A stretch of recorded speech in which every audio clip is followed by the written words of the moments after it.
ಈ ವಾರ ನಾನು ನೋಡಿದ cinema land lord. Land lord ಆರಂಭದಿಂದ ಸಾಕಷ್ಟು ಕುತೂಹಲವನ್ನ ಕೆರಳಿಸಿದಂತ ಸಿನಿಮಾ ಈ ವಾರ ತೆರೆಗೆ ಬಂದಿದೆ. ಹಾಗಾದ್ರೆ ಸಿನಿಮಾ ಹೇಗಿದೆ ಅನ್ನೋ ಬಗ್ಗೆ ಒಂದಷ್ಟು ಹೇಳ್ತೀನಿ.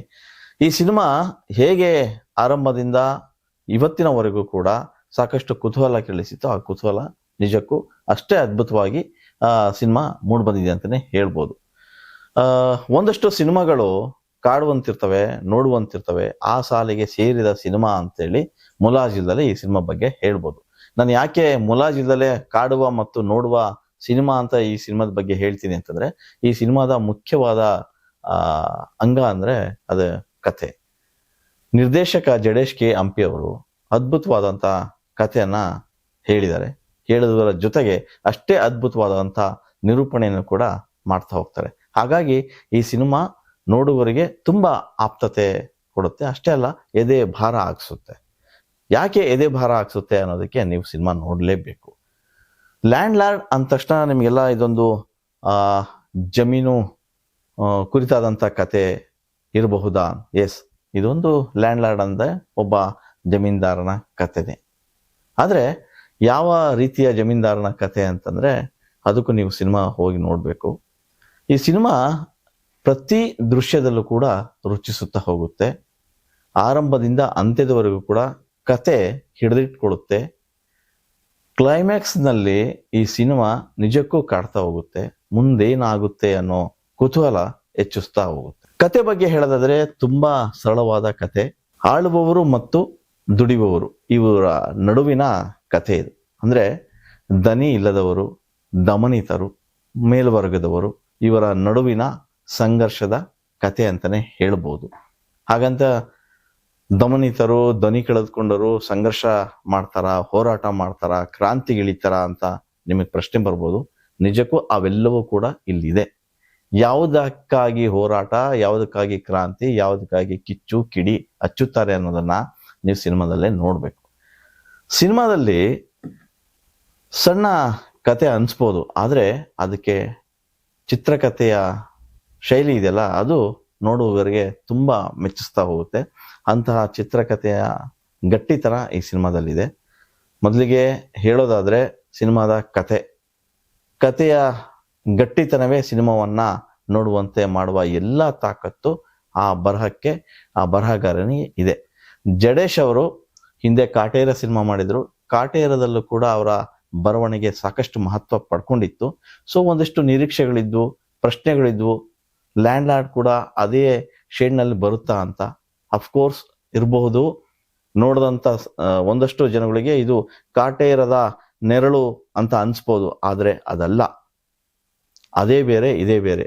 ಯಾಕಂದ್ರೆ ಅಲ್ಲೂ ಬರೆದಂತ ಬರಹಗಾರನೇ ಕೂಡ ಇಲ್ಲೂ ಬರೆದಿದ್ದಾರೆ, ಆದ್ರೆ ನಿರ್ದೇಶನ ಮಾಡಿರೋದು ಮಾತ್ರ ಅದೇ ಬರಹಗಾರ. ಹಾಗಾಗಿ ಈ ಸಿನಿಮಾ ಇನ್ನೂ ಒಂದಷ್ಟು ರುಚಿಸ್ತಾ ಹೋಗುತ್ತೆ. ಎಲ್ಲ ದೃಶ್ಯಗಳಲ್ಲೂ ಕೂಡ ಕಾಡ್ತಾ ಹೋಗುತ್ತೆ. ಅಂತಹ ಅದ್ಭುತವಾದ ಬರವಣಿಗೆ, ಅದ್ಭುತವಾದಂಥ ದೃಶ್ಯ ಕಟ್ಟಿಕೊಡುವಂಥ ಪ್ರಯತ್ನವನ್ನ ನಿರ್ದೇಶಕ ಜಡೇಶ್ ಅವರು ಇಲ್ಲಿ ಮಾಡಿದ್ದಾರೆ. ಹಾಗಾದ್ರೆ ಸಿನಿಮಾದ ಕಥೆಯ ಲೈನ್ ಏನ್ ಹೇಳೋದು ಅಂತಂದ್ರೆ, ಒಬ್ಬ ತಾಯಿ ಮಗನಿಗೆ ಒಂದು ಭಾಷೆ ತಗೊಳ್ತಾರೆ, ಅಥವಾ ಅದೊಂದು ಸವಾಲ್ ಅಂತ ಅನ್ಕೋಬಹುದು. ಅಂದ್ರೆ ಮೇಲ್ವರ್ಗದವರು ಕೆಳವರ್ಗದವರಿಗೆ ಯಾವುದೇ ರೀತಿಯಾದಂಥ ಜಮೀನ್ ಕೊಡಲ್ಲ, ಅದು ಕಸಿದುಕೊಳ್ಳುವ ಪ್ರಯತ್ನ ಅಂತಾನೆ ಅನ್ಬೋದು. ಸೊ ಇಲ್ಲಿ ಒಬ್ಬ ತಾಯಿ ತನ್ನ ಮಗನಿಗೆ ಹೇಳ್ತಾಳೆ, ನೀನು 2 ಎಕರೆ ಜಮೀನನ್ನ ಪಡೆದುಕೊಂಡು ಆ ಜಮೀನಿನಲ್ಲಿ ಬಿತ್ತಿ ಅಲ್ಲಿಂದ ಅನ್ನ ತಂದು ನನಗೆ ಉಣಿಸಿದ್ರೆ ಮಾತ್ರ ನಾನು ನಿನಗೆ ಕೈ ತುತ್ತು ಕೊಡ್ತೀನಿ, ಕೊನೆವರೆಗೂ ನಿನ್ನ ಮಾತು ಕೂಡ ಆಡಿಸೋದಿಲ್ಲ ಅಂತೇಳಿ ಶಪಥ ಮಾಡ್ತಾಳೆ.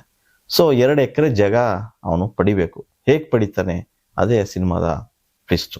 ಸೊ ಇದೊಂದು ಅದ್ಭುತವಾದಂಥ ಪಾತ್ರವನ್ನ, ಇಲ್ಲಿ ರಾಚಯ್ಯ ಅನ್ನೋ ಪಾತ್ರವನ್ನ ದುನಿಯಾ ವಿಜಯ್ ಕುಮಾರ್ ಅವರು ಸಾಕಷ್ಟು ಏನು ಅದ್ಭುತವಾಗಿ ಮಾಡ್ಕೊಂಡು ಹೋಗಿದ್ದಾರೆ.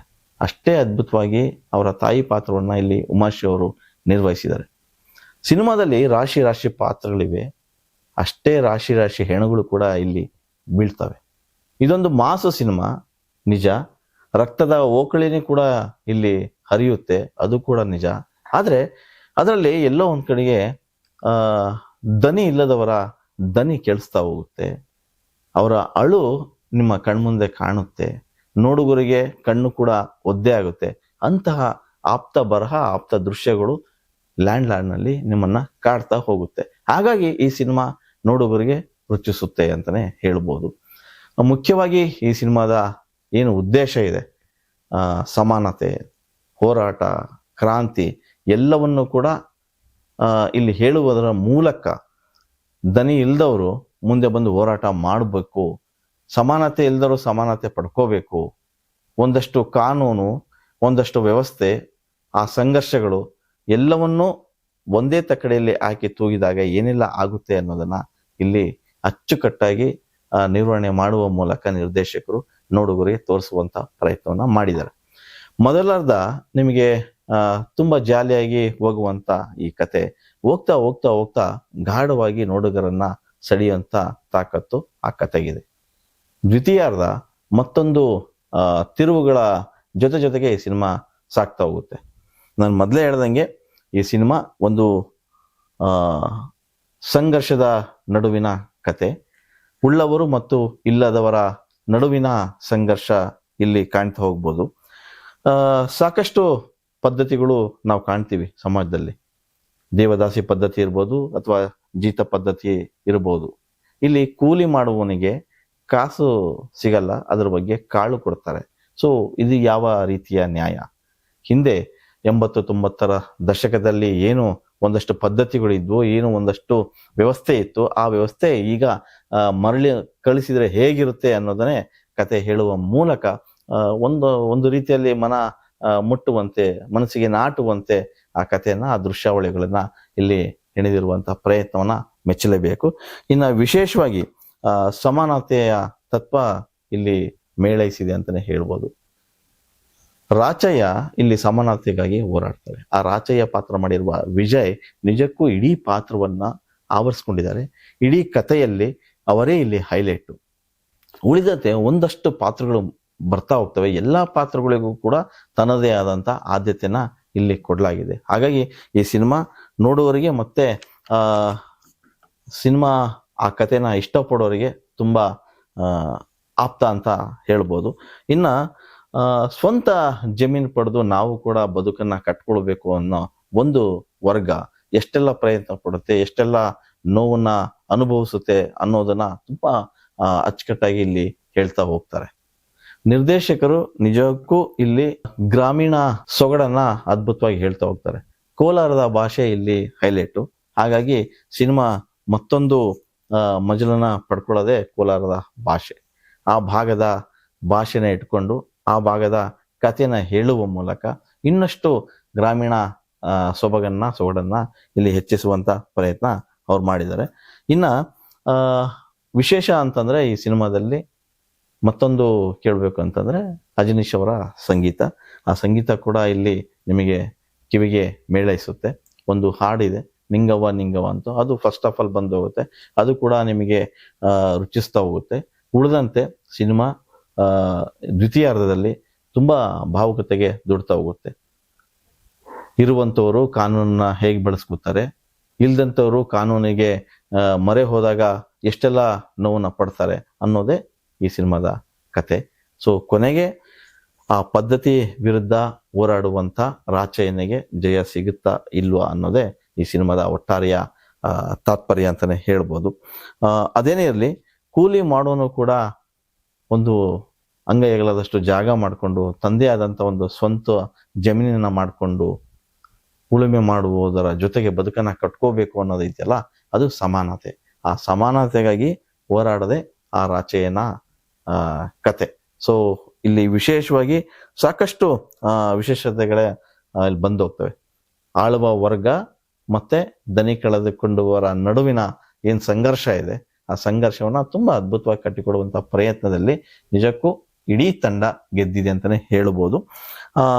ಇನ್ನ ವಿಶೇಷವಾಗಿ ಹೇಳ್ಬೇಕಂತಂದ್ರೆ ಇಲ್ಲಿ ಒಂದಷ್ಟು ಪಾತ್ರಗಳು ನಿಮ್ಮನ್ನ ಕಾಡ್ತಾ ಹೋಗುತ್ತೆ.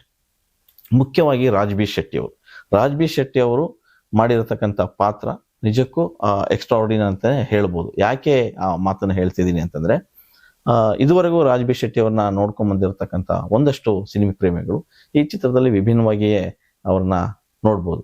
ಅವರು ಇಲ್ಲಿ ವಿಗ್ ಹಾಕೊಂಡಿದ್ದಾರೆ, ಅಷ್ಟೇ ಅಲ್ಲ, ಅದರ ಜೊತೆಗೆ ಕೋಲಾರದ ಭಾಷೆಯನ್ನ ಹೇಳುವುದರ ಮೂಲಕ ತಮ್ಮ ಎಂದಿನ ಕದರ್ ನಟನೆಯ ಮೂಲಕ ನೋಡುಗರಿಗೆ ಮತ್ತಷ್ಟು ಹತ್ರ ಆಗ್ತಾರೆ. ಅದರ ಜೊತೆಗೆ ಒಂದಷ್ಟು ಪಾತ್ರಗಳು ನಮಗೆ ಕಣ್ಮುಂದೆ ಕಾಣ್ತಾ ಹೋಗ್ತವೆ. ಉದಾಹರಣೆಗೆ ಹೇಳಿದ್ರೆ ರಾಜ್ಬಿ ಶೆಟ್ಟಿ ಜೊತೆಗೆ ರಚಿತಾ ರಾಮ್ ಕೂಡ ಇಲ್ಲಿ ಅದ್ಭುತವಾಗಿ ನಟಿಸಿದ್ದಾರೆ. ಇಡೀ ಸಿನಿಮಾದಲ್ಲಿ ರಚಿತಾ ರಾಮ್ ಪಾತ್ರ ನಿಜಕ್ಕೂ ಕಾಡುತ್ತೆ ಅಂತಾನೆ ಹೇಳ್ಬೋದು. ಇನ್ನ ಜೊತೆಗೆ ವಿಜಯ್ ಅವರ ಮಗಳು ರಿತನ್ಯಾ ವಿಜಯ್ ಅವರು ಕೂಡ ಇಲ್ಲಿ ಪೊಲೀಸ್ ಪಾತ್ರದಲ್ಲಿ ಕಾಣಿಸ್ಕೊಂಡಿದ್ದಾರೆ. ಪೊಲೀಸ್ ಪಾತ್ರದಲ್ಲಿ ಒಂದಿಷ್ಟು ವಿಶೇಷ ಅಭಿನಯದ ಮೂಲಕ ಗಮನ ಸೆಳೀತಾರೆ. ಇನ್ನ ಸಂಪತ್ ಮೈತ್ರಿಯಾ ಅವರು ಒಬ್ಬ MLA ಆಗಿ ಕಾಣಿಸ್ಕೊಂಡಿದ್ದಾರೆ. ಸೊ ಒಬ್ಬ ಕೆಟ್ಟ ಶಾಸಕ ಹೇಗಿರ್ತಾರೆ ಅನ್ನೋದನ್ನ ಆ ಪಾತ್ರದ ಮೂಲಕ ಅರ್ಥ ಮಾಡ್ಕೋಬಹುದು. ಅಷ್ಟೇ ಅಲ್ಲ, ಒಬ್ಬ ಕೆಟ್ಟ ಪೊಲೀಸ್ ಅಧಿಕಾರಿ ಹೇಗಿರ್ತಾರೆ ಅನ್ನೋದಕ್ಕೆ ಅಚ್ಯುತ್ ಕುಮಾರ್ ಅವರ ಪಾತ್ರ ಇಲ್ಲಿ ಸಾಕ್ಷಿಯಾಗಿ ನಿಲ್ಲುತ್ತೆ. ಅದಷ್ಟೇ ಅಲ್ಲ, ಇನ್ನೂ ಸಾಕಷ್ಟು ಪಾತ್ರಗಳು ಇಲ್ಲಿ ಬರ್ತಾರೆ. ರಾಕೇಶ್ ಅಡಿಗ ಇದ್ದಾರೆ, ಮಿತ್ರ ಇದ್ದಾರೆ, ಶಿಶಿರ್ ಇದ್ದಾರೆ. ಒಂದಷ್ಟು ಪಾತ್ರಗಳು ಕೂಡ ಇಲ್ಲಿ ಅವರದೇ ಆದಂತ ಆದ್ಯತೆಗೆ ಮೇರೆಗೆ ಅವರು ಕಾಣಿಸ್ಕೊಳ್ತಾ ಹೋಗ್ತಾರೆ. ಇನ್ನು ವಿಶೇಷವಾಗಿ ಇಲ್ಲಿ ನಾವು ಹೇಳಲೇಬೇಕು, ಇಡೀ ಸಿನಿಮಾ ಕೋಲಾರ ಭಾಷೆ, ಆ ಸೊಗಡು, ಆ ಸೊಬಗು ಇದೆಯಲ್ಲ, ಅದು ಸಿನಿಮಾದ ಗತ್ತು ಗೈರತ್ತನ್ನ ಕಂಡಿದೆ. ಒಂದಷ್ಟು ವಿಶೇಷವಾಗಿ ಇನ್ನು ಹೇಳಲೇಬೇಕಂದ್ರೆ ವಿಜಯ್ ಅವರ ಆ 3 ಗೆಟಪ್ಗಳು. ವಿಜಯ್ ಅವರು ಇಲ್ಲಿ 3 ರೀತಿಯ ಶೇಡ್ಗಳಲ್ಲಿ ಕಾಣಿಸ್ಕೊಂಡಿದ್ದಾರೆ. ಅದರಲ್ಲೂ ಆ ಮಧ್ಯ ಬರುವಂತ ಶೇಡ್ ಪಾತ್ರಗಳಲ್ಲಿ ಇರ್ತಕ್ಕಂಥ ವಿಜಯ್ ಅವರ ಗೆಟಪ್ ನಿಜಕ್ಕೂ ತುಂಬಾ ಚೆನ್ನಾಗಿದೆ. ಅವರ ಅಭಿನಯ ಕೂಡ ಅಷ್ಟೇ ಅದ್ಭುತವಾಗಿದೆ. ಅವರ ಡೈಲಾಗ್ ಡೆಲಿವರಿ ಒಂದಷ್ಟು ಬೇರೆ ರೀತಿಯ ಗಮನವನ್ನ ಸೆಳೆಯುತ್ತೆ. ಇನ್ನ ಫೈಟ್ಸ್ ಬಗ್ಗೆ ಹೇಳಲೇಬೇಕು. ಸಿನಿಮಾದಲ್ಲಿ ವಿನಾಕಾರಣ ಹೊಡೆದಾಟಗಳಿಲ್ಲ. ಸಿಚುವೇಶನ್ ತಕ್ಕಂಗೆ ಒಂದಷ್ಟು ಫೈಟ್ಸ್ಗಳಿದೆ. ಸೊ ಅದನ್ನ ಕಮರ್ಷಿಯಲ್ ಆಗಿ ನೀವು ನೋಡೋದಾದ್ರೆ ತುಂಬಾ ಅದ್ಭುತವಾಗಿ ಮೂಡ್ ಬಂದಿದೆ.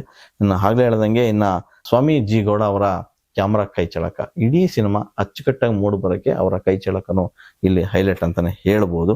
ಇನ್ನ ಟೋಟಲಿ ಹೇಳ್ಬೇಕಂತಂದ್ರೆ ಸಿನಿಮಾದಲ್ಲಿ ಸಮಾನತೆಯ ವಿಷಯವೇ ಹೈಲೈಟು.